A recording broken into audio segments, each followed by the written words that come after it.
Você que trouxe a sua Bíblia, por favor, abra em Hebreus, no capítulo de número 3.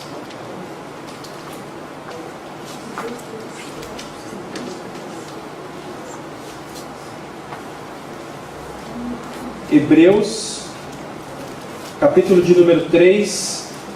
Nós vamos ler 2 versículos para nós começarmos a meditar nessa noite. Todos acharam o livro de Hebreus?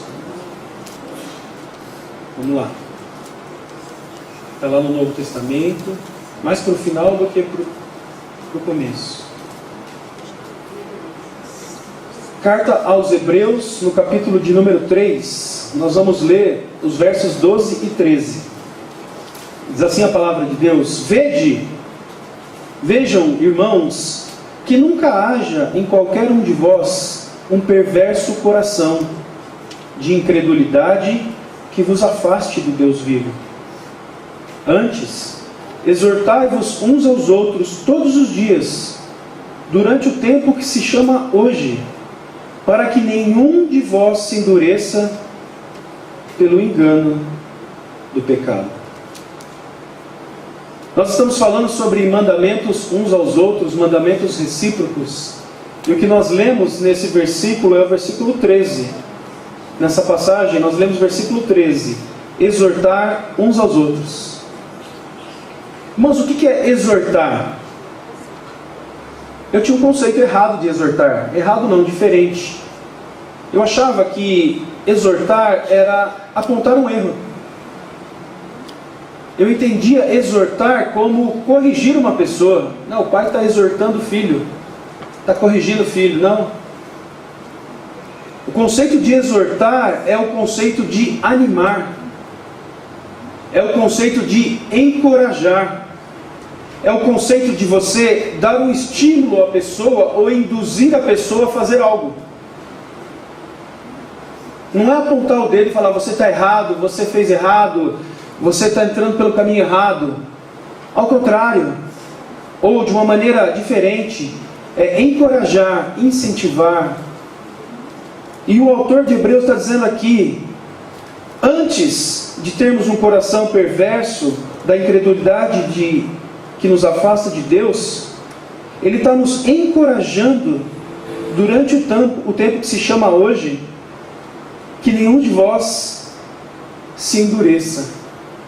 Ele está nos animando para nós não ficarmos endurecidos. Olha que interessante. Quando eu leio a palavra de Deus, algumas coisas me assustam. Esse texto que a gente leu, ele foi escrito há mais ou menos 1900 anos.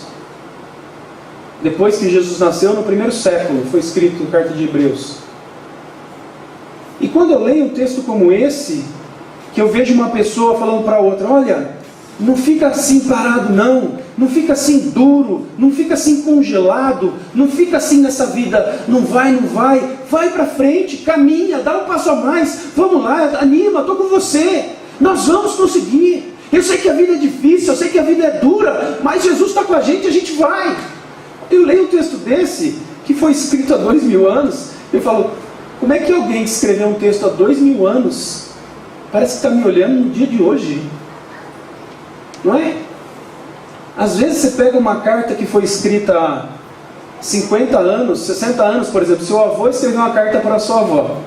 Ali começou lá assim: vós mecê, por obséquio. Um monte de colocação que há 60 anos atrás já parece que não existe mais hoje. Que vós mecê? O que chama de vós mecê? O que é mecê? Quem que é vós mecê? Não é, Pedro? Por obséquio. O que é obséquio? Hoje em dia, se eu falar isso para meu filho vai olhar para mim e não vai entender nada. 60 anos atrás não combina com hoje. Mas a gente lê uma carta que foi escrita há 1900 anos e parece que está me olhando. Eu me sinto às vezes nu diante da palavra de Deus, que eu falo: isso aqui está falando comigo hoje. Parece que o escritor de Hebreus está olhando para a nossa realidade de hoje. Ou será que é só a minha vida que é dura? Ou será que é só a minha vida que parece que é engessada? Não é uma vida dura e engessada? Ontem eu estava jogando com os meus filhos joguinho de tabuleiro, ludo, aquele que você coloca as pecinhas e vai andando e caminhando pelo tabuleiro. E aí eu sou muito sortudo em jogos, aí eu andava uma casinha para frente e voltava 4 para trás. Andava uma para frente, voltava 4 para trás. Eu falei, isso aqui está parecendo minha vida de tão dura. Às vezes a gente dá um passinho para frente e vem uma onda da vida e joga a gente lá para trás. Às vezes você fica lá, trabalha 1, 2 meses, faz aquela poupança suada e chega lá no final do mês, vem aquela multa de trânsito. Você fala, meu Deus, por que a vida está tão dura? Por que a vida está tão difícil da gente caminhar e parece que estou caminhando engessado? Parece que tem gesso nas minhas pernas e a gente não consegue evoluir. É difícil com finanças, é difícil em relacionamentos. Às vezes a gente poupa um dinheiro, compra um carro novo, vem um ladrão, entra na nossa casa e rouba antes da gente fazer um seguro. Essas ondas que vêm na nossa vida e falam assim, por que a vida está tão dura? Por que a vida está tão difícil? Relacionamentos em família.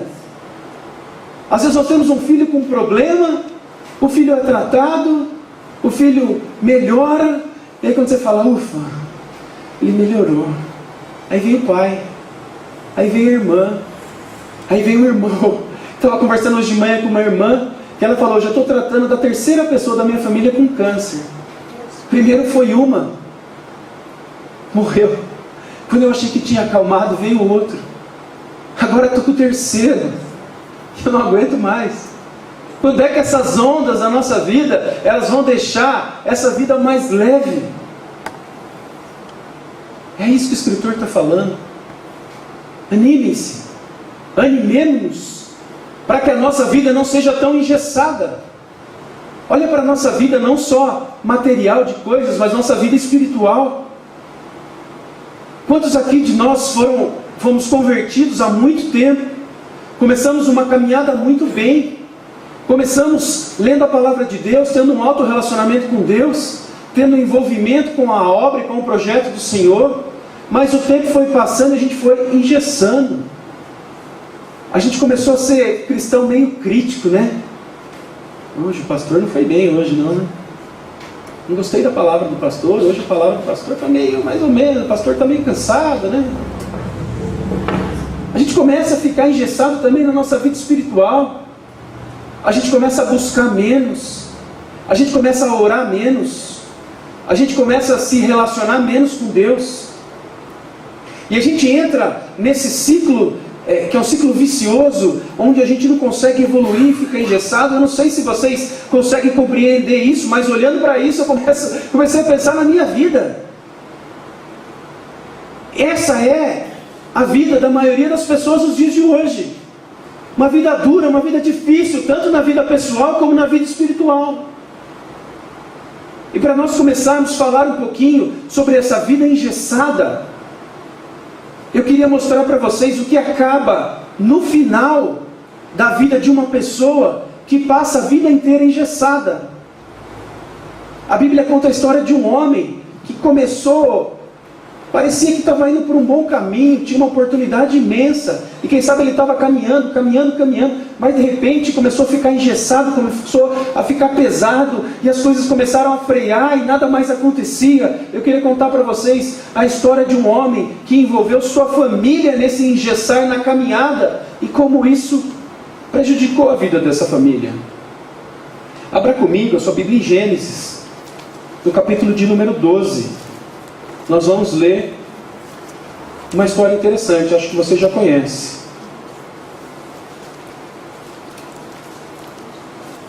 Gênesis, capítulo de número 12. Nós vamos ler os versos de 1 a 5. Gênesis é fácil de achar.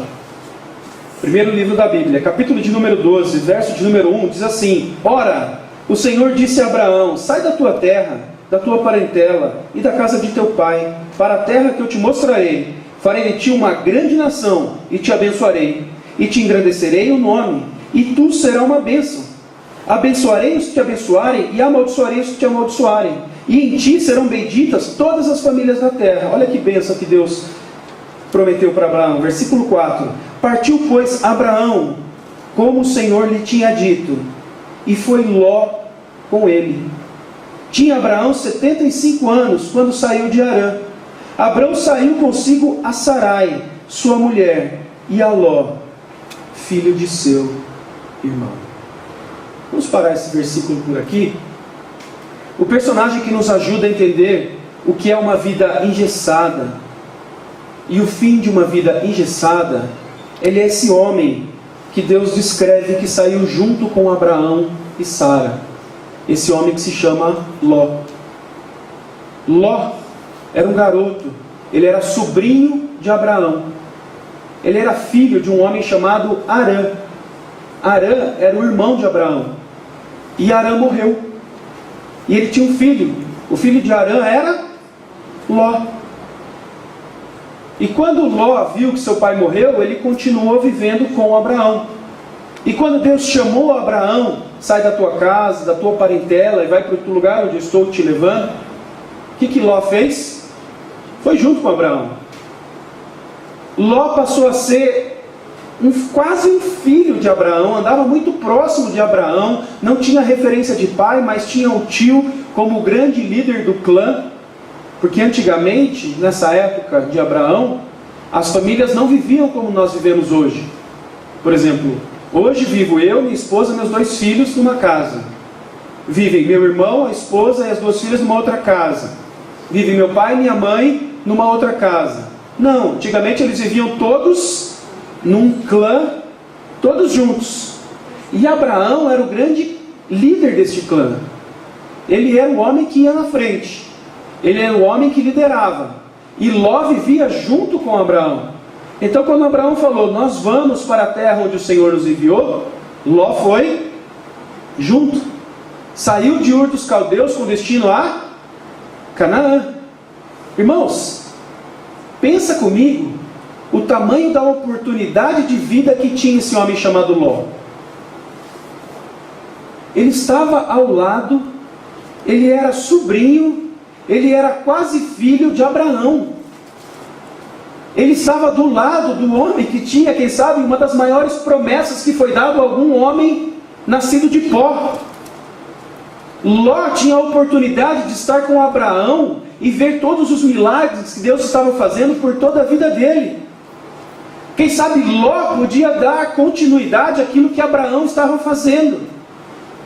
Ló tinha uma oportunidade que poucas pessoas na vida têm, de andar ao lado de pessoas que têm um grande projeto, são homens levantados por Deus e são homens que estão cumprindo a promessa. Irmãos, quando eu vejo a vida de Ló, eu vejo um homem que tem um futuro maravilhoso pela frente. Abraão, quando está saindo de Ur dos Caldeus, ele não é colocado como um homem pobre. Ele é colocado como um homem que tinha posses. Ele era de um clã rico. Então Ló tinha dentro da família dele riquezas, oportunidades. Era uma pessoa que tinha tudo para continuar o projeto de vida do seu tio, dar continuidade neste caminho. Mas quando a Bíblia começa a falar um pouquinho da vida de Ló, você começa a ver que o que Ló fez, os caminhos que ele andou, as decisões que ele tomou, são bem diferentes dos caminhos do seu tio. Abrão era um homem que construía altar ao Senhor. Abraão era um homem que adorava ao Senhor. Abraão era um homem que obedecia ao Senhor. Ló não construía altar. Ló vivia na sombra do tio. E quando a Bíblia começa a relatar o primeiro caso onde Ló e Abraão eles estão envolvidos, ele conta a história da separação de Ló e Abraão. Chegou um dia em que a convivência do tio com o sobrinho estava insuportável. E a Bíblia fala que o motivo eram os pastores. Os pastores de um, que cuidavam do rebanho de um, não conseguiam conviver com os pastores que cuidavam do rebanho do outro. Olha a situação e a crise por causa de ovelhas. Chegou um momento em que Abraão falou, Ló, não está dando mais. A gente não consegue conviver. Eu acho que é melhor você seguir o seu caminho, eu sigo o meu caminho. Quem sabe Abraão, como líder e sheik daquele clã, ele podia dizer, ele podia ordenar, ele tinha autonomia para dizer: ó Ló, você fica aí no seu canto, porque quem manda aqui sou eu que sou o líder desse clã, eu que estou na frente dessa família. Mas ele, para não criar contenda, ele fala: Ló, vamos fazer assim, segue o seu caminho, eu sigo o meu caminho, a gente para com essas brigas. E Ló falou: boa ideia, olha que bom, eu quero dividir mesmo, eu vou pegar minhas coisas e vou embora. E Abraão falou: tá bom, Ló, para que lado você quer ir? Existia um campo enorme. Neste campo, um lado era maravilhoso, cheio de rios, árvores, e a Bíblia fala que aquele campo parecia o jardim do Éden, de tão maravilhoso que era. E o outro lado tinha um campo seco, cheio de pedregulhos. Qual campo que o Ló escolheu? Eu quero bom para mim, eu quero coisas, eu quero bênçãos, eu quero riquezas, eu quero prosperidade. Tio, fica nesse campo seco, cheio de pedras, que eu vou para aquele campo maravilhoso. E quem sabe Ló não pensou que quando o pai dele tinha morrido, quando ele estava sofrendo, quem apoiou foi o tio. Durante toda a caminhada dele, quem deu suporte? Abraão. Esqueceu do que o tio fez para ele? Na hora de decidir quem vai para um lado, vai para o outro, Abraão fica no canto dele. Mas, depois disso, teve uma guerra. Quando ele estava lá na terra bonitinha dele, ele olhou lá que campo, olha que vida maravilhosa. Perto daquelas terras tinha uma cidade que chamava Sodoma. Todo mundo aqui que já ouviu falar de Sodoma? Sodoma, quem sabe, é a cidade que ela denomina o pecado, os prazeres da carne. Ló foi lá, estendeu as suas tendas, construiu, foi em direção a Sodoma e virou cidadão de Sodoma, buscando os prazeres de Sodoma. Mas um dia teve uma guerra, e nessa guerra um rei invadiu Sodoma e tomou toda Sodoma. O que aconteceu com Abraão, que estava vivendo ali dentro? Foi levado, capturado, foi preso e virou escravo daquele rei. O que aconteceu? Ló estava preso, tinha perdido tudo que tinha constituído, tudo aquilo que ele tinha escolhido, tudo aquilo que ele tinha cativado, construído, ele perdeu, estava preso. Quem salvou Ló? Abraão. Toca o tio levantar 318 guerreiros, ir lá contra aquele rei, vencer a batalha de novo. O tio vai lá: vem para cá, Ló, sai dessa escravidão, volta para sua casa. Abraão chama Ló de volta, e Ló é liberto. Quando Ló chega e volta a morar com Abraão, o que ele fala? Obrigado, tio, você me libertou, mas eu vou voltar lá para Sodoma, porque eu quero viver os prazeres de Sodoma. Os prazeres, porque a vida é boa. E Ló volta com a sua família, com a sua mulher, com as suas filhas. Depois de ser libertado, ele volta para viver em Sodoma. E o pecado daquela cidade começou a ficar tão grande, mas tão grande, que um dia Deus chegou e falou assim: eu não aguento mais a quantidade de pecado dessa cidade. Eu vou mandar fogo e enxofre sobre essa cidade. Eu vou matar todo mundo que mora ali, porque é um bando de gente imoral, é um bando de gente ilícita, que vive no pecado.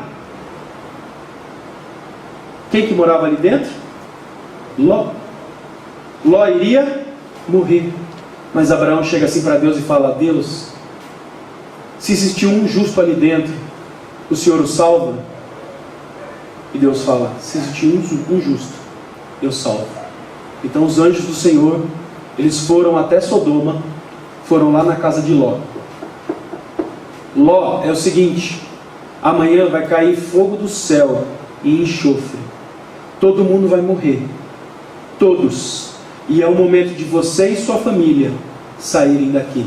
E Ló fala: não, calma aí, espera um pouquinho, a vida aqui está boa, a vida aqui está tranquila, aqui está tudo bem, espera mais um pouquinho.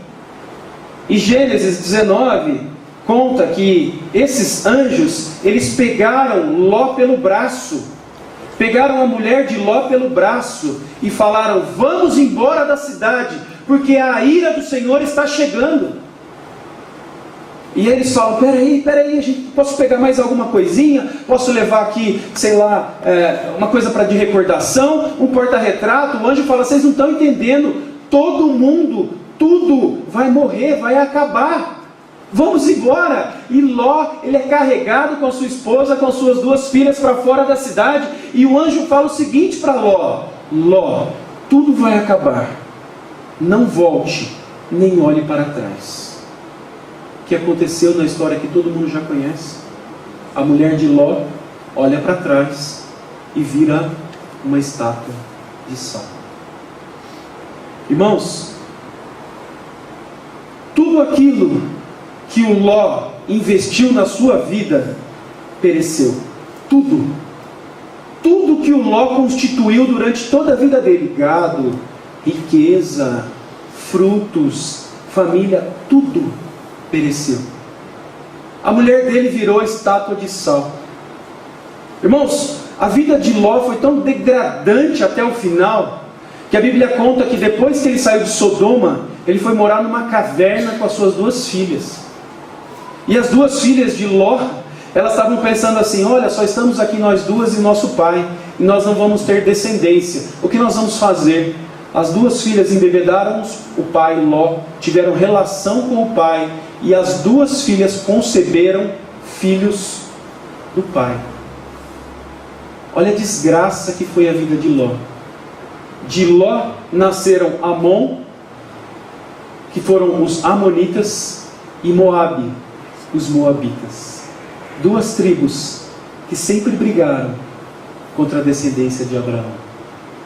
Nessa noite, eu queria falar para vocês que Ló e a sua família tiveram o coração endurecido pelo pecado. A mulher de Ló, literalmente, ficou endurecida e virou uma estátua de sal.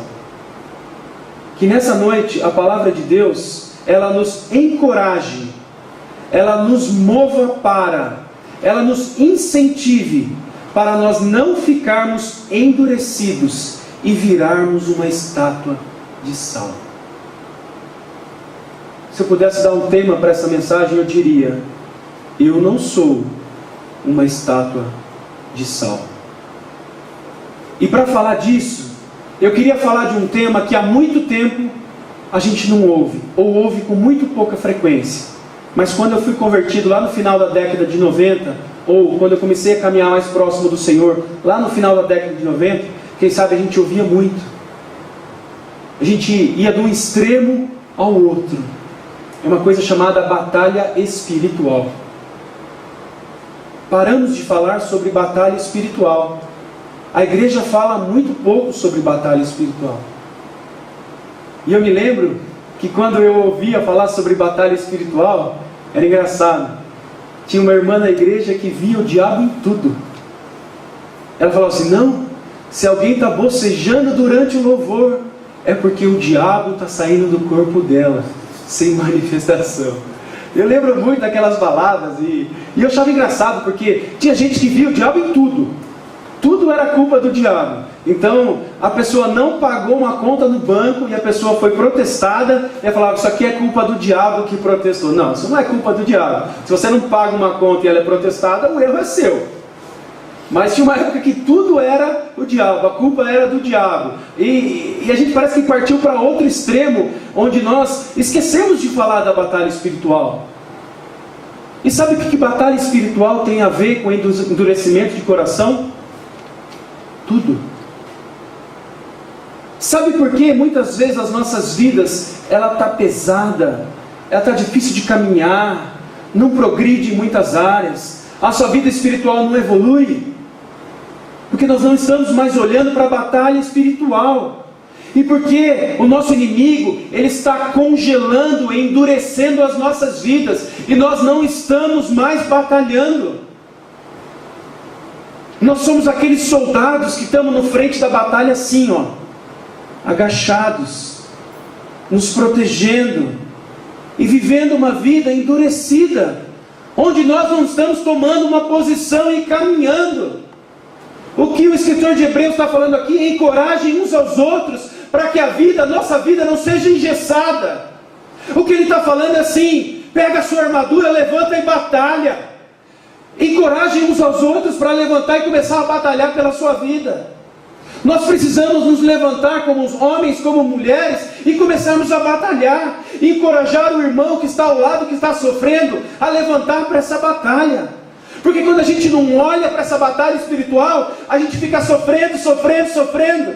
O inimigo lança. Às vezes a gente está tomando lança, tomando tiro, sofrendo, e a gente não consegue reagir, porque a gente não está enxergando a batalha espiritual que está sobre as nossas vidas.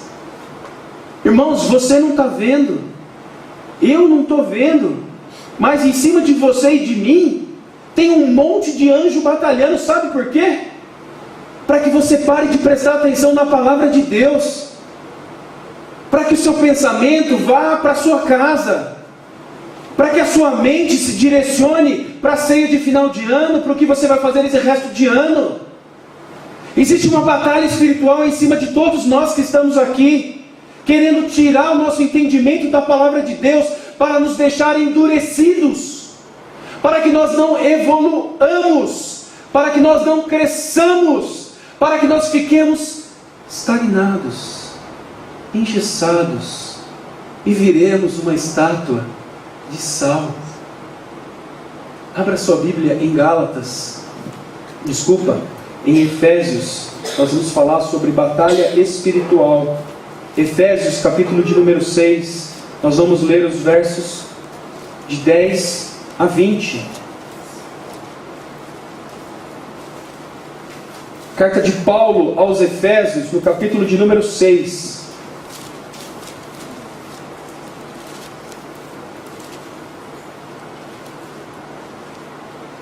Diz assim, versículo 10: No demais, irmãos meus, fortalecei-vos no Senhor e na força do seu poder.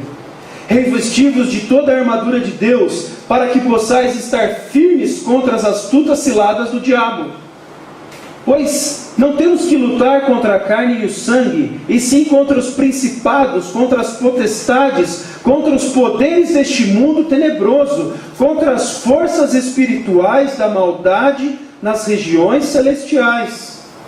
Verso 13: Portanto, tomai toda a armadura de Deus, para que possais resistir nos dias maus, e havendo feito tudo, fiquem firmes. Estais, pois, firmes, tendo cingido os vossos lombos com a verdade, e vestido a couraça da justiça, e calçado os pés na preparação do evangelho da paz, tomado sobretudo o escudo da fé, com o qual podereis apagar todos os dardos inflamados do maligno. Tomai também o capacete da salvação e a espada do Espírito, que é a palavra de Deus. Versículo de número 18. E orai em todo o tempo, com toda oração e súplica no Espírito. Vigiai nisto, com toda a perseverança e súplica, e por todos os santos. Orai também por mim, para que me seja dada, no abrir da minha boca, a palavra com confiança, para com intrepidez fazer conhecido o mistério do Evangelho, pelo qual sou embaixador em cadeias, para que possa falar dele livremente, como devo falar. Irmãos, você sabe por que quando você, numa segunda-feira, pensa em ler a Bíblia, o seu celular ele começa a chacoalhar na sua mão e você tem vontade de acessar o Facebook? Não tenho nada contra o Facebook não é do diabo. Mas existem coisas que querem evitar o nosso contato com Deus. Existem anjos, existem demônios que querem nos afastar de Deus. E quando você vai pegar uma Bíblia para ler do lado do seu celular, você fala, eu vou acessar o Facebook só para dar uma olhadinha. Você sabe qual que é a média de tempo de acesso de um brasileiro no Facebook? 21 minutos. Olha só, acessou o Facebook, na média, perdeu 21 minutos. E você falou, eu tenho meia horinha aqui de almoço, eu vou ler a Bíblia. 20 minutos você fica no Facebook. Você perdeu 2/3 do seu tempo, onde você podia estar conectado com o Senhor. Irmãos, é essa batalha que acontece dia após dia nas nossas vidas. É a batalha pela nossa atenção, é a batalha pelo nosso foco, É a batalha pela nossa compreensão, é a batalha pela nossa mente, é a batalha pelos nossos sentimentos, é a batalha pelas nossas famílias, é a batalha pelas nossas finanças. São coisas mais reais do que as guerras que nós estamos vendo na Líbia, do que as guerras que nós estamos vendo no Oriente Médio. Elas são mais próximas porque elas dizem respeito à minha e à sua vida. É a guerra mais próxima que nós vivenciamos, e nós não estamos olhando para a batalha espiritual das nossas vidas. Sabe o que acontece? Nós estamos fracos, nós somos frágeis, e a nossa vida começa a ficar dura, a nossa comida começa a ficar difícil, a nossa vida começa a ficar engessada, a nossa vida não evolui. Por quê? Porque nós estamos fracos e não estamos batalhando. Estamos perdendo uma batalha espiritual dia após dia. E pior do que isso, não estamos notando a nossa perda. O que acontece quando a gente não nota essa perda? A gente continua caminhando a nossa vida, queremos ficar em Sodoma, queremos viver como Ló. Quando chega um determinado momento, no final das nossas vidas, que a gente fala, toda aquela oportunidade de vida que eu tinha, eu perdi. Eu virei uma estátua de sal. E o que Paulo está falando nesse texto que nós lemos? Versículo 10 e 11, ele dá a primeira orientação: prepare-se para a batalha. Irmãos, nós temos que nos preparar para essa guerra. Essa não é uma guerra que nós entramos de qualquer maneira. Nenhuma guerra se entra de qualquer maneira. Paulo fala, versículo 10, irmãos, fortalecei-vos no Senhor. Fortaleça-se no Senhor. Esse verbo, eu estava falando aqui hoje de manhã, esse verbo fortalecei no Senhor, no original dele, a melhor tradução é uma tradução passiva, não ativa. Porque fortalecei-vos, quando está escrito aqui, parece que é algo que nós podemos fazer. Eu me fortaleço, como o He-Man tirava a espada e falava, eu tenho a força, não era assim? E vinha aquele raio nele, e ele colocava a espada no peito, e o poder da espada enchia ele de poder. Não é isso, não é um fortalecimento que está em nós. Esse verbo está dizendo, numa voz passiva, sejam fortalecidos. Existe um poder, e nós precisamos nos deixar ser fortalecidos. E a melhor explicação para isso, ou a melhor analogia para isso, é um telefone celular. Nós somos um telefone celular, que a bateria está no último pauzinho ali, está acabando, está piscando. A nossa vida está difícil, os passos são difíceis, nós estamos precisando de bateria, e muitas vezes nós não estamos deixando ser fortalecidos pelo Senhor, e nós ficamos igual um lutador de boxe, que está ali no clinch, tomando tapa na orelha, tomando soco, porque a gente não se fortalece no Senhor, a gente não deixa ser fortalecido no Senhor. Paulo está dizendo assim, fortaleçam-se no Senhor e na força do seu poder. Sabe como nós nos fortalecemos no Senhor? A partir das práticas espirituais. Irmãos, como é que você faz para emagrecer? Se você não quiser fazer nenhum caminho de remedinho, alternativo, cirurgia, só existe um caminho. Este caminho se chama disciplina. Controle o que você está comendo e faça exercício. Se você tiver disciplina, todo dia acorda e pensa assim, eu tenho que pensar assim, hoje eu não vou comer chocolate, hoje eu não vou comer chocolate, eu não como. Você tem que ter essa disciplina de alimentação. E você tem que ter uma disciplina de exercício. Hoje eu vou praticar exercício. Hoje eu vou praticar exercício. E você tem que ficar nessa disciplina. Não existe outro caminho de emagrecimento natural que não seja disciplina. Agora, irmãos, não existe outro caminho natural de relacionamento com Deus que não seja oração e leitura diária da palavra de Deus. Nós precisamos desenvolver disciplina espiritual. Precisamos separar um horário do nosso dia sim. Não sei qual é o horário, mas se for das 3 às 3:30 da manhã, eu vou acordar, eu vou me levantar, eu não vou pegar meu telefone celular, eu vou separar para eu ficar lendo e entendendo o que Deus quer falar comigo. Eu vou sentar e eu vou ficar conversando com Deus, orando de joelho, de pé, de costas, de ponta cabeça, como você quiser orar, porque a questão não é a forma como você está orando, mas é o seu relacionamento com Deus. Se nós quisermos nos fortalecer e sair desse estado de cansaço, de estátua, de engessamento das nossas vidas, nós precisamos ter disciplina espiritual de diariamente orarmos e lermos a palavra de Deus. Não existe outro caminho. Isso é algo que o esportista tem que desenvolver para que ele fique forte. Isso é algo que o guerreiro, que aquele que está batalhando, precisa desenvolver para ele começar a batalhar a sua batalha espiritual. Paulo está dizendo aqui: deixem ser fortalecidos. Vamos criar relacionamento com Deus. Vamos deixar a nossa vida de religiosidade.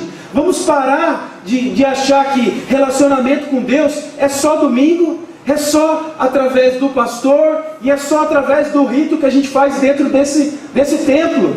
Nós precisamos desenvolver o nosso relacionamento com Deus diário, criar uma disciplina de relacionamento, de leitura, de oração, de louvor, também nos domingos, para que nós possamos nos fortalecer nessa batalha e não fiquemos engessados nas nossas vidas.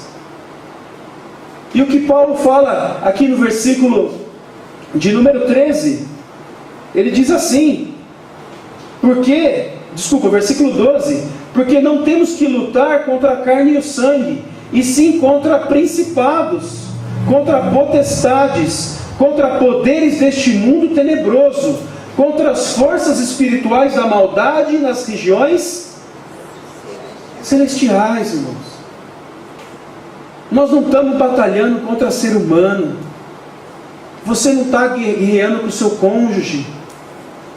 Você não está guerreando contra o seu filho, contra o seu marido, contra o seu vizinho, contra o seu chefe. Não é essa a batalha que nós estamos guerreando.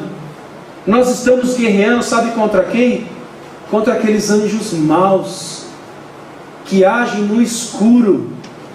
Aqueles anjos que agem no escuro da nossa alma, da nossa mente, que ele fica dizendo assim para você: pode fazer isso, não tem problema, não precisa ser 100%.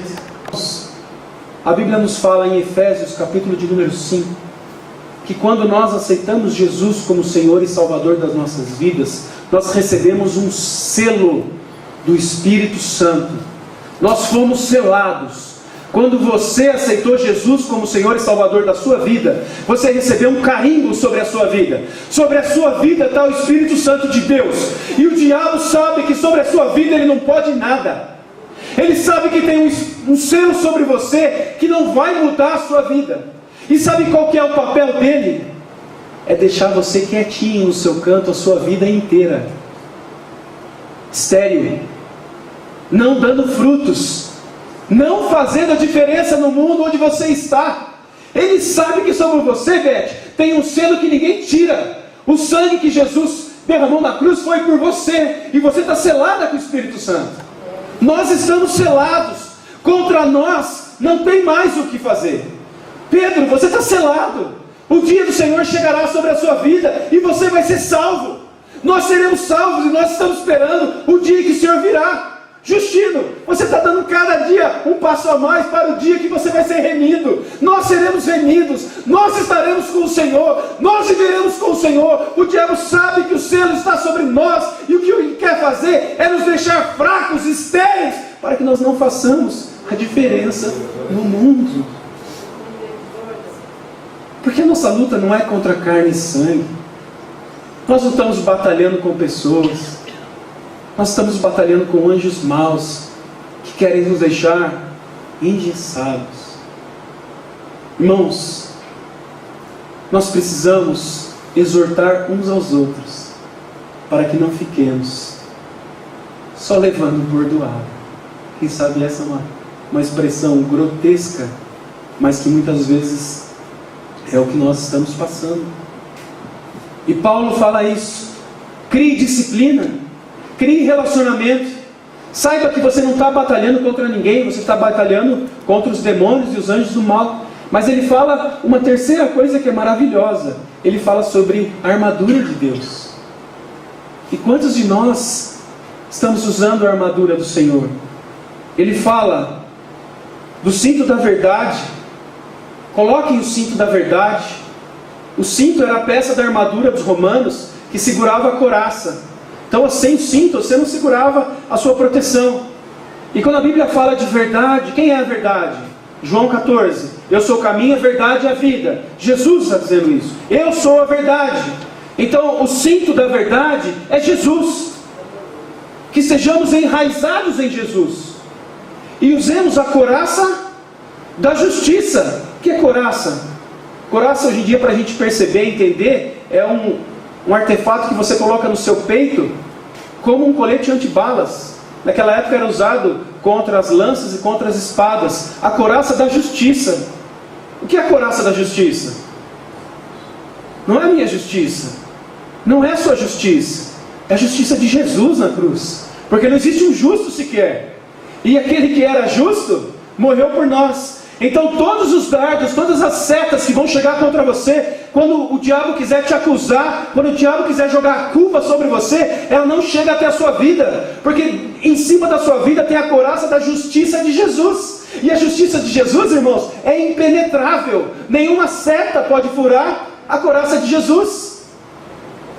E ele fala: calcem as sandálias, usem o capacete da salvação. Olha que interessante. Cinto, couraça, sandália, capacete, são todos equipamentos que a gente usa para se proteger. E às vezes a gente está usando, é legal, a gente está usando esses equipamentos de proteção, mas a gente está esquecendo de dois equipamentos dessa armadura do Senhor, que estão nos deixando engessados na vida.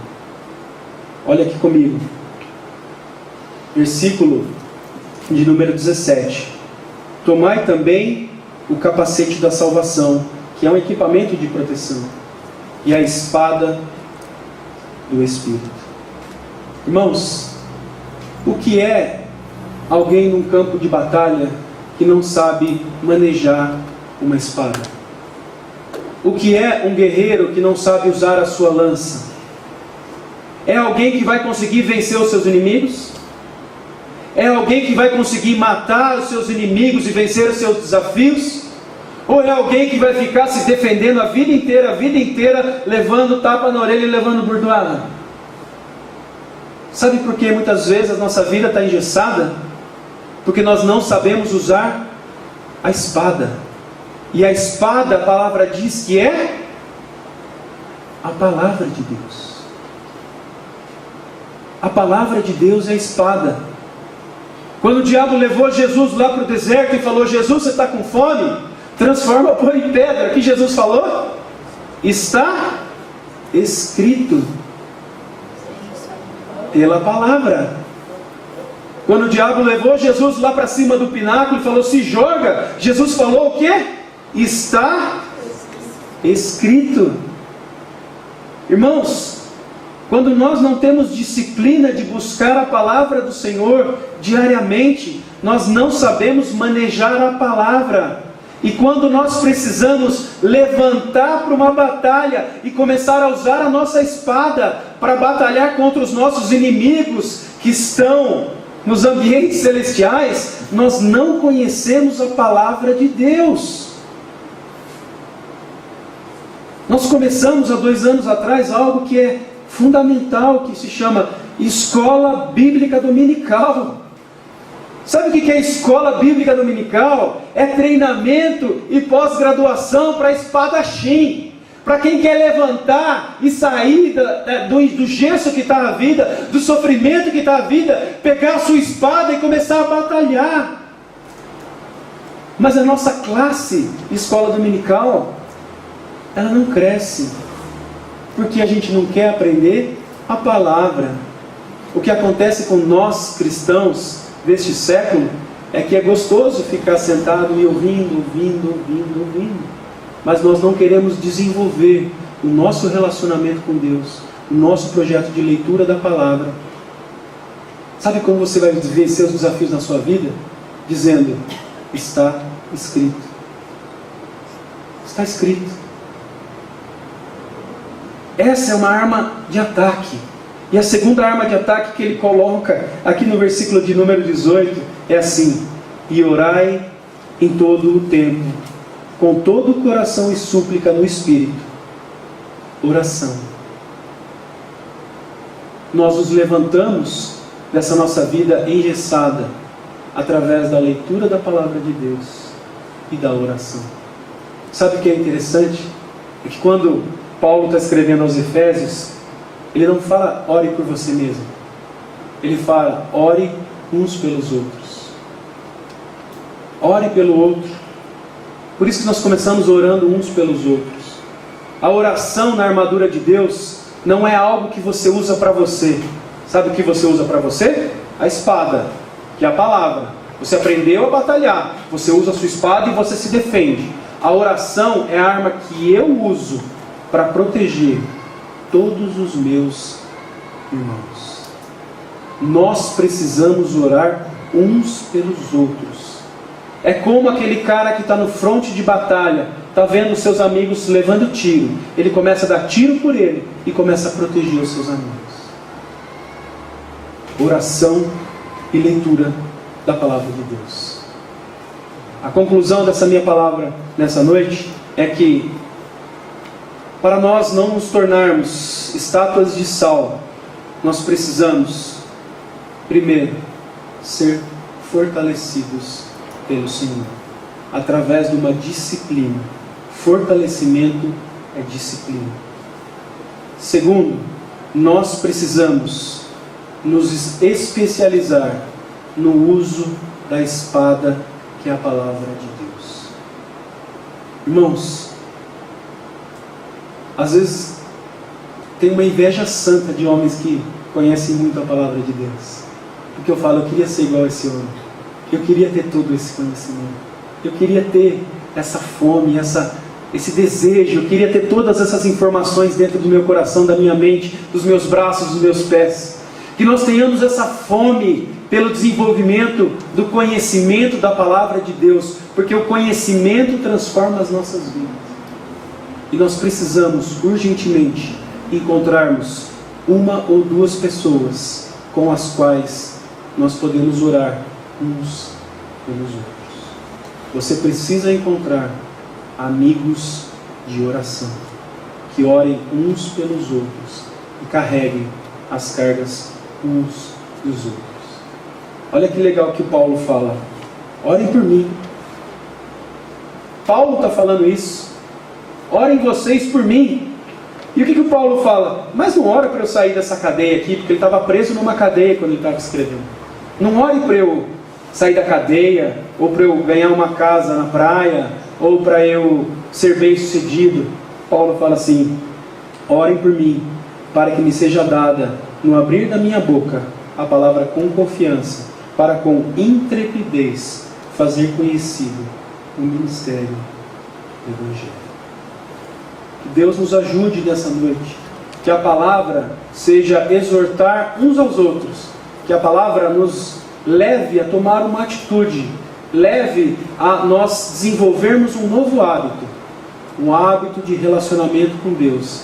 E este hábito de relacionamento com Deus vai desengessar as nossas vidas.